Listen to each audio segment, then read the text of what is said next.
Hey guys, welcome to my channel.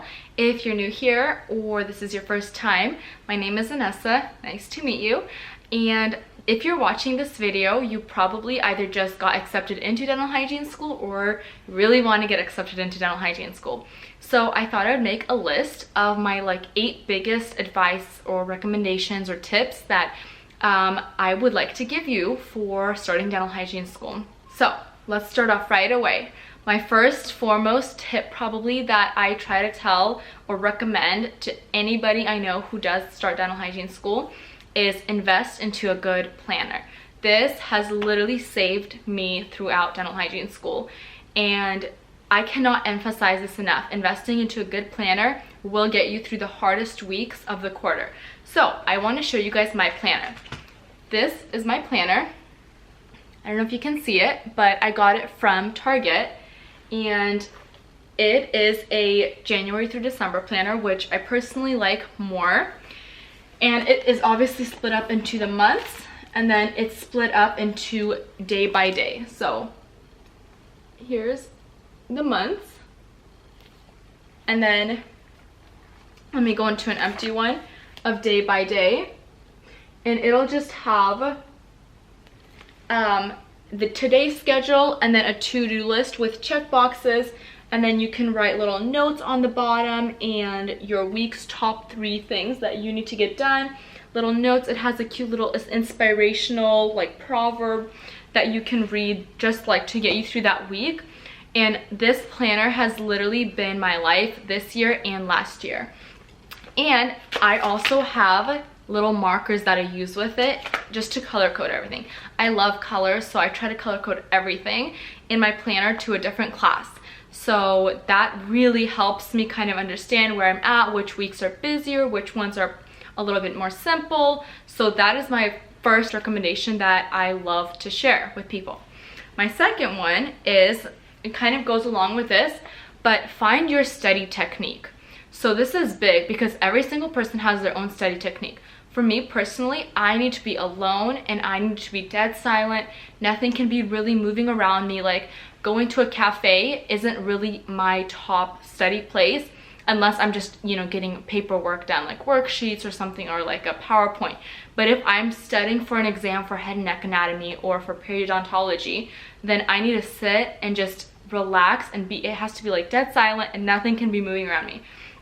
There are other girls in our program where they can study with people and they love study groups. And when they're in their study groups and they kind of just bounce off each other, that is the way that their brain just memorizes everything the most. And for me, that doesn't work because I love to talk with my friends, and anytime I join a study group, we just talk our whole way through, and I always walk away not knowing more than what I came in with. So find your own study kind of technique and stick with it. And this also ties in with tip number 3, which is find a study group or a carpool group or a group that you kind of share everything, you get through the program with. So my study group is 3 other girls that I carpool to school with, and we have our own group chat and messages. And we do if I had not had these girls, I would not be able to get through this program. There were so many different times that they reminded me that I had an exam coming up, that don't forget to take an exam, or we have this quiz that's coming up, don't forget to study, or this worksheet is due, make sure you turn it in. Or there's so many times that there's something confusing going on or instructors won't really elaborate on something, and these girls will just it's 4 brains is better than 1, or 2 brains is better than 1. So just find a couple friends in the program that you're really going to stick with through these next 2 years, and they will literally be what gets you through the program. I cannot imagine having to be independent in this program and not having them there along every step of the way with me, going through everything that we're going through, because this is such a hectic program. There's always something changing, there's always something going on, and you need people who are there to just really motivate you and inspire you and keep you going, as well as you doing the same to them. And then my next tip is, and this is this isn't really a tip, it's more of advice or recommendation. I highly recommend that you do not work through this program.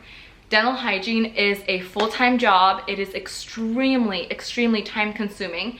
And there are days where you come from clinic, an 8-hour clinic plus cleanup and setup, and you have to study for a periodontology exam that you have tomorrow, or a competency that you have tomorrow.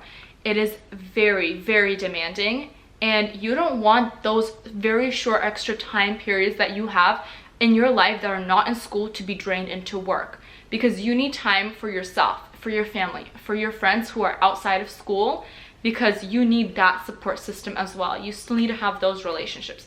So I really do not recommend working while in school. I really think that the best thing to do in a situation like this is to just fully devote to school and just put work aside for 2 years. You'll be working for the rest of your life, so you're not gonna miss out on too much. If it's a financial situation, just, you know, if there's no choice, of course, you know, like there's times where you gotta do what you gotta do, but if your means allow, I definitely don't recommend working during this program. My next tip, and this is like one of my philosophies in life, is meal prepping, because every person will find their own way to correctly meal prep. And for me, I shop once a week, and that same day I will cook 3 different meals, and that will last my husband and I a week.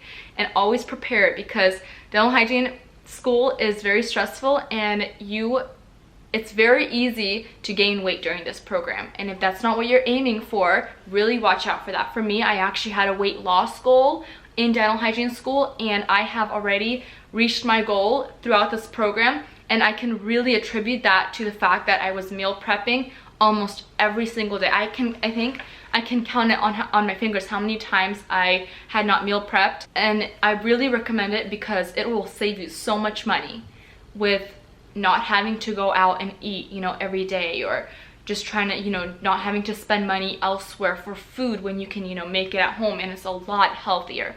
So that's another tip that I have. My next tip is make a spreadsheet. When you start your program, make a spreadsheet of all of your expenses that you're gonna have in the program.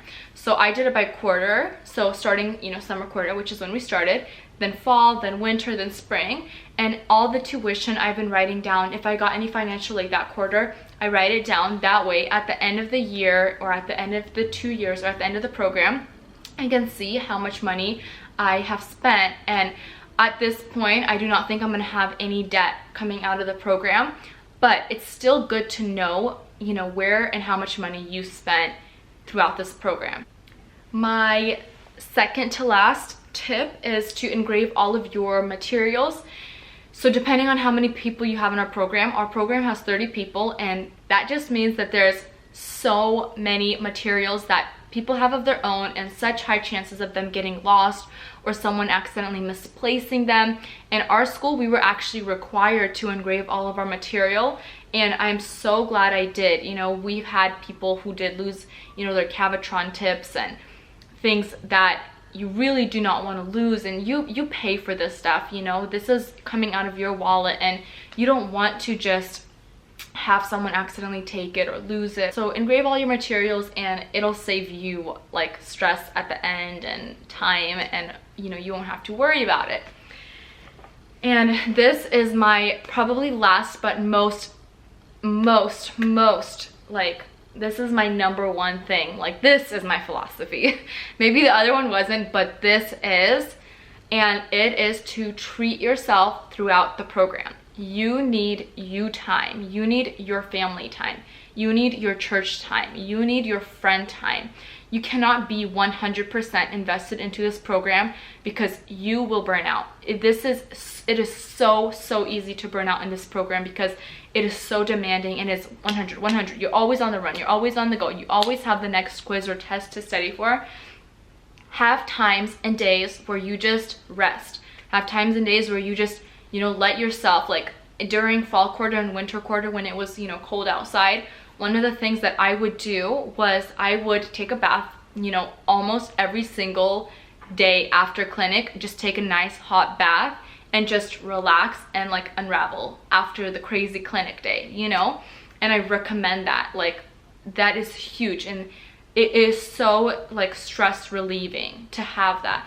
And another thing that, this is just a little advice that I did that I think made really the biggest difference for me in winter quarter, was getting a facial in the middle of the quarter. It was week 4, which for me seems like always the worst week of every single quarter, and I got a facial that week, and it felt like it was gonna be the craziest week, but I was ready to just get it, you know, like I was ready to overcome that week. It just gave me so much energy. So that is something that like I really recommend. And if for you, you know, if it's to take a hike or go camping, find your things that really help you relax and de-stress, if that's a word, and do that during the program. You know, you cannot be 100% fully invested into the program because you will burn out. I just know it, and so many people do. So that is all of my advice for this video. If you guys have any questions, feel free to message me or comment below, and I will try my best to answer them. Thank you so much for watching this video, and I just want to congratulate you for getting into the program. It is one heck of a ride, but it will be an amazing ride, and we will come out of this so strong. So have a blessed day. Bye guys.